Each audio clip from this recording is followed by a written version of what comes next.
আচ্ছা হ্যাঁ রে, তুই রূপকথাকে নিয়ে যাবি তো?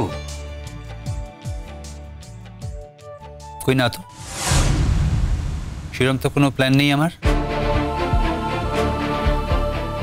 তুমি কি বিয়ের পর বই থেকে দূরে দূরে থাকবে নাকি? তোমার হয়তো কোনো পরিকল্পনা নেই, কিন্তু আমার আছে। আমি যাবো তোমার সঙ্গে।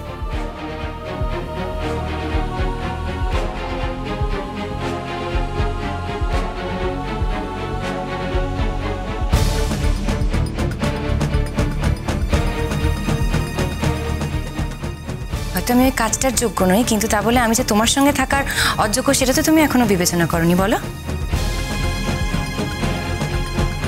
ওসব কথা পরে হবে রূপকথা, এক্ষুনি এত কিছু ভাবার মতো কিছু হয়নি। আমি তো এখনো কিছুদিন আছি এখানে। দাদা ভাই, আমরা কিন্তু তাহলে সবাই মিলে উঠে পড়ে লাগছি তোরা রূপকথার ফুলসজ্জার জন্য। এমন একটা দিনই তো আমরা চেয়েছিলাম। কি মজা, টিং টিং টিং, ও কলিদি ও কলিদি, কি মজা হবে তুমি বলো তো? বাড়িতে কতদিন পর একটু আনন্দ হবে, হই হুল্লোড় হবে, কতদিন হয় না বলো তো?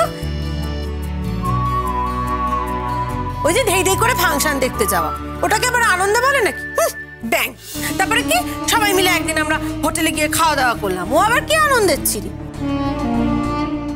আনন্দ হলো গিয়ে বাড়িতে লোকজন আসবে, বাড়িতে বিয়ে হবে, বাড়িতে ফুলসজ্জার অনুষ্ঠান দেখা, এগুলোকেই তো আনন্দ বলে, বলো? মিঠু, আনন্দের সংজ্ঞাটা তো আর সবার কাছে একরকম হয় না।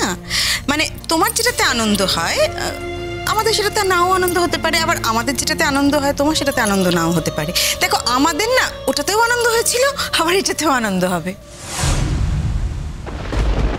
যেটা বলছিলাম বাবা, আমি প্রত্যেক মাসে একটা করে চেক পাঠিয়ে দেবো তোমার কাছে ইমনের খা খরচার জন্য। ইমনকে ডিরেক্টলি চেকটা দিলে ইমন নেবে কিনা তো জানি না, অ্যাকাউন্ট ট্রান্সফার করতে পারতাম, কিন্তু ভাবলাম সেটা করা ঠিক হবে না। কারণ বরাবরই দেখে এসছি আমাদের বাড়িতে নিয়ম হলো যাকে যা দেওয়ার সেটা তোমার মাধ্যমে দেওয়া হয়, তাই তোমার কাছে পাঠিয়ে দেবো। কেন, তুমি কি 9 মাসে 6 মাসে আসবে নাকি? নতুন জায়গায় যাচ্ছি তো বলতে পারছি না। আমার চেকের কোনো প্রয়োজন নেই। আমার নিজের স্কলারশিপ আছে, আমি তাতেই পড়াশোনা করতে পারি। আমার কারোর টাকা পয়সার কোনো প্রয়োজন নেই। টাকা কি শুধু লেখাপড়া করতেই লাগে? খাবার খরচা তো, আমার খাওয়ার খরচাও দিতে হবে না। আমি দরকার হলে টিউশন করে নিজেই খাওয়ার খরচা নিজে জোগাড় করে নেব। দুনিয়াটাকে সোজা মনে করছে। উনি টিউশন করে ওনার নিজের খরচ জোগাড় করবেন, তার মানে বাড়িতে যতটুকু সময় থাকার কথা উনি থাকবেন না, উনি ছাত্র পড়াবেন। হ্যাঁ, তা যা বলেছো, বাড়িটাকে আস্তে আস্তে একটা হোটেল বানিয়ে ছাড়বে। সেজ মামা, ওর সাথে ওরম করে কথা বলছো কেন? যে হাজবেন্ড তার বউয়ের সাথে কোনো কথা না বলে হঠাৎ করে ট্রান্সফার নিয়ে বাইরে চলে যাচ্ছে, এবং সে নিজ ইচ্ছা করে ট্রান্সফারটা নিয়েছে, তার স্ত্রী যে তার টাকায় খাবে না সেটাই তো স্বাভাবিক। বিশেষ করে ইমনের মতো মেয়ে, তার কাছে তো এটাই এক্সপেক্টেড। তোমরা কি ওর কাছে অন্য কিছু আশা করো নাকি? তুমি থাকবে না, তোর বউ এখানে থাকবে, এই ব্যাপারখানে কেমন হলো রনো? জেঠিমা, তোমরা তো এত উল্টো কথা বলতে। তোমরা সবসময় বলতে যে আমার বউ ড্যাং ড্যাং করে ঘুরে বেড়াক, এটা আমরা পছন্দ করি না। তাছাড়া এখনো যাবে কি করে? আমার যেখানে যেখানে বদলি হবে সেখানে সেখানে যদি আমার সঙ্গে ঘুরে বেড়ায় তাহলে পড়াশোনাটা কি আদৌ হবে? আমি কিন্তু রিকোয়েস্ট করবো রনু, অন্তত সেই দিনটা তুমি এসো। দেখো, আমার আশা নিয়ে তোমার ফুলসজ্জার আনন্দ বাড়বেও না, কমবেও না। তাই আমি বলবো আমাকে এতবার রিকোয়েস্ট করো না। যদি আমি পারি নিশ্চয়ই আসবো, আর যদি আমি আসি তাহলে আসবো আমার দাদার বউ ভাত উপলক্ষে। তাই বলছি, আমাকে এতবার করে রিকোয়েস্ট করার কিছু নেই। দেখুন আপনার যাওয়াটা আদৌ হয় কিনা। না হওয়ার কিছু নেই তো, সবকিছু অলরেডি ফাইনাল হয়ে গেছে, অর্ডার আমার হাতে পেয়ে গেছি, এখন ফাইনাল না হওয়ার কিছু নেই। আর হ্যাঁ, আমার যাওয়া নিয়ে তোমার এত আপত্তি কিসের বলো তো? তোমার তো বরং আমার এখানে থাকা নিয়ে আপত্তি ছিল। আপনি আমাকে মিথ্যে দোষ দিচ্ছেন। আপনি আপনার বাড়ির সবার কাছে এটাই প্রমাণ করতে চাইছেন যে আপনি আমার জন্য ইচ্ছে করে বদলি নিয়ে চলে যাচ্ছেন, তাই তো? কিন্তু আমি তো সেটা মানবো না। তার থেকে বরং আমি এখান থেকে চলে যাব। আমি তোমায় কোনো দোষ দিচ্ছি না। তুমি যে আমার সঙ্গ পছন্দ করো না সেটা আমার ভাইরা সবাই জানে, বাড়ির সকলেই জানে। আর সেই দিন তুমি পাহাড়ে গিয়ে যেরকম ভাবে রিয়্যাক্ট করলে, তারপরে আমি নিজে প্রতিজ্ঞা করেছি তোমাকে আর কখনো আমি নিজে থেকে ডিস্টার্ব করব না। তবে হ্যাঁ, আমি তোমাকে ছেড়েও দেব না। যেদিন আমি নিজে থেকে বুঝতে পারবো যে আমি তোমাকে এখন ছেড়ে দিতে পারি, তুমি নিজের মতো করে থাকতে পারবে, সেদিন আমি নিজেই বলবো ইমন তুমি এখন মুক্ত, নিজের মতো থাকতে পারো, কিন্তু তার আগে নয়।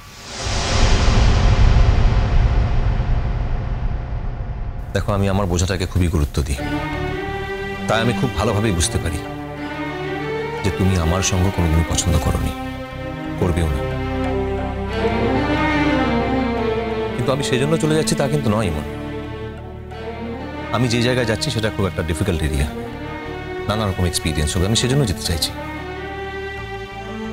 অন্য কারণে নয়। তবে হ্যাঁ, আমার বাড়ির সকলে এখানে রয়েছে, আমি তাদের প্রতি থাকা সমস্ত দায়ী দায়িত্ব কর্তব্য ফেলে তো চলে যেতে পারি না। ইমনের প্রতি আমার দায়িত্ব আছে, কর্তব্য আছে, সেটা মাথায় রেখে আমি এখান থেকে যাচ্ছি।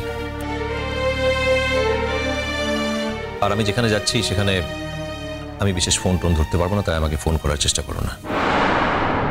না তো রন, না, এটা তো কিছুতেই হতে পারে না। কোনটা?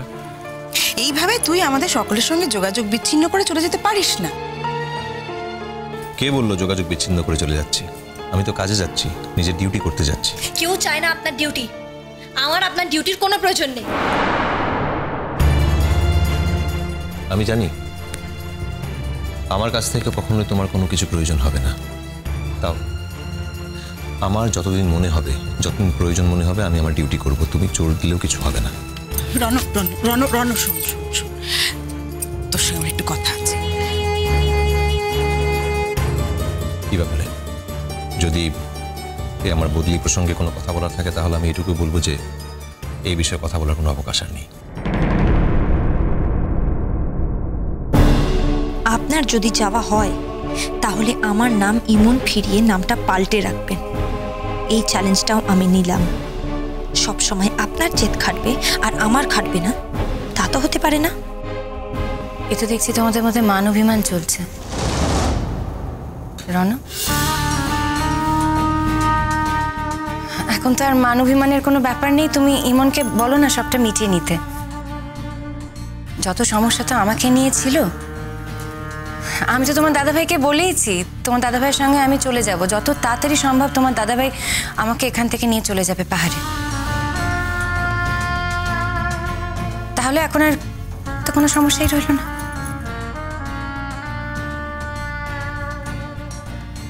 নিজেকে সবসময় এতটা ইম্পর্টেন্স দেওয়া ভালো না রূপকথা। তোমার কি মনে হয় সমস্যা তোমার জন্য হচ্ছে না?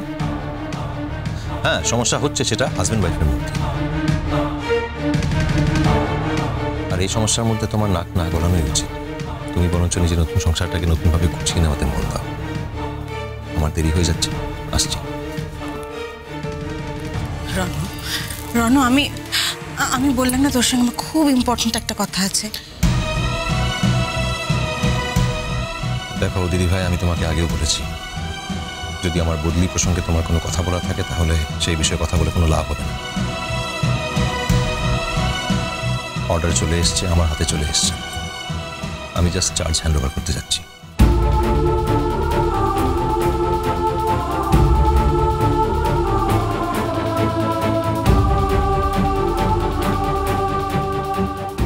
আসছি।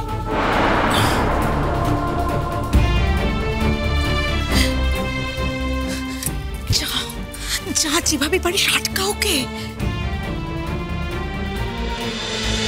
কুসুম দোলা